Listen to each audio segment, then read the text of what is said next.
Livro dos Atos dos Apóstolos, capítulo 09. E Saulo, respirando ainda ameaças e mortes contra os discípulos do Senhor Derídio Sei, ao sumo sacerdote, e pediu-lhe cartas para Damasco, para as sinagogas, a fim de que, se encontrasse alguns daquela seita, quer homens, quer mulheres, os conduzisse presos a Jerusalém. E, indo no caminho, aconteceu que, chegando perto de Damasco, subitamente o cercou um resplendor de luz do céu, e caindo em terra, ouviu uma voz que lhe dizia: Saulo, Saulo, por que me persegues?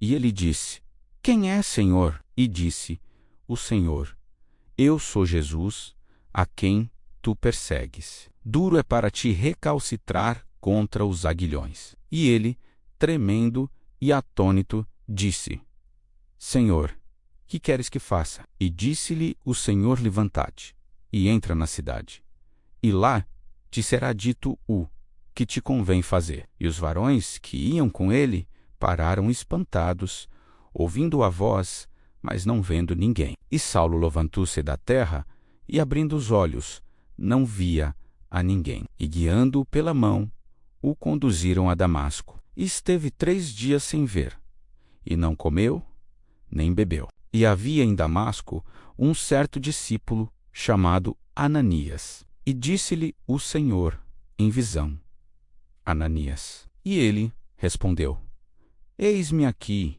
Senhor. E disse-lhe o Senhor: Levanta-te, e vai à rua chamada Direita, e pergunta em casa de Judas por um homem de Tarso, chamado Saulo, pois eis que ele está orando. E numa visão ele viu que entrava um homem chamado Ananias e punha sobre ele a mão, para que tornasse a ver. E respondeu Ananias: Senhor, de muitos ouvi acerca deste homem, quantos males tem feito aos teus santos em Jerusalém. E aqui tem poder dos principais dos sacerdotes para prender a todos os que invocam o teu nome. Disse-lhe, porém, o Senhor: Vai, porque este é para mim um vaso escolhido para levar o meu nome diante dos gentios e dos reis e dos filhos de Israel. E eu lhe mostrarei quanto deve padecer pelo meu nome. E Ananias foi e entrou na casa,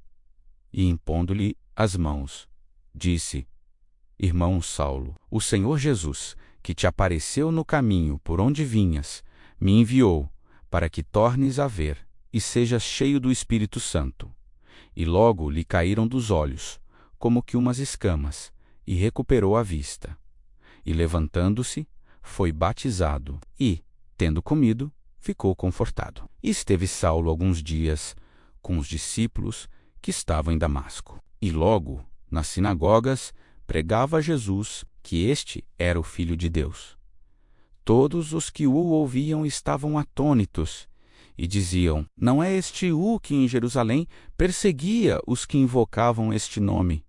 E para isso veio aqui, para os levar presos aos principais dos sacerdotes. Saulo, porém, se esforçava muito mais e confundia os judeus que habitavam em Damasco, provando que aquele era o Cristo. E, tendo passado muitos dias, os judeus tomaram conselho entre si para o matar. Mas as suas ciladas vieram ao conhecimento de Saulo. E, como eles guardavam as portas, tanto de dia como de noite, para poderem tirar-lhe a vida, tomando-o de noite os discípulos, o desceram dentro de um cesto, pelo muro. E quando Saulo chegou a Jerusalém, procurava juntar-se aos discípulos, mas todos o temiam, não crendo que fosse discípulo. Então, Barnabé, tomando-o consigo, o trouxe aos apóstolos e lhes contou como no caminho ele vira ao Senhor,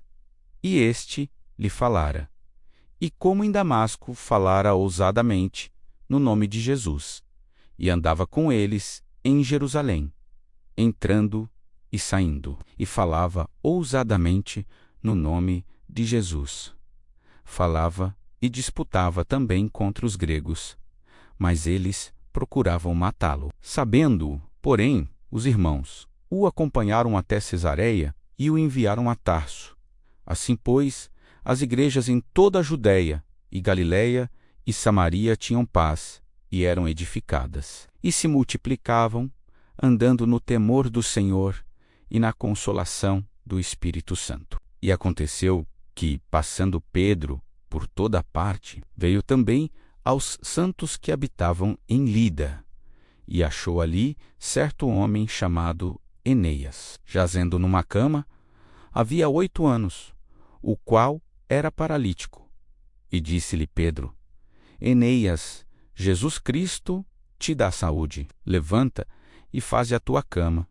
E logo se levantou. E viram-no todos os que habitavam em Lida e Sarona, os quais se converteram ao Senhor. E havia em Jope uma discípula chamada Tabita, que, traduzido, se diz Dorcas. Esta estava cheia de boas obras e esmolas que fazia. E aconteceu naqueles dias que, enfermando ela, morreu. E, tendo-a lavado, a depositaram num quarto alto. E, como Lida era perto de Jope, ouvindo os discípulos que Pedro estava ali, lhe mandaram 2 varões, rogando-lhe que não se demorasse em vir ter com eles. E, levantando-se Pedro, foi com eles. Quando chegou, o levaram ao quarto alto, e todas as viúvas o rodearam, chorando e mostrando as túnicas e vestes que Dorcas fizera quando estava com elas. Mas Pedro, fazendo-as sair a todas, pôs-se de joelhos e orou. E voltando-se para o corpo, disse: Tabita, levanta-te.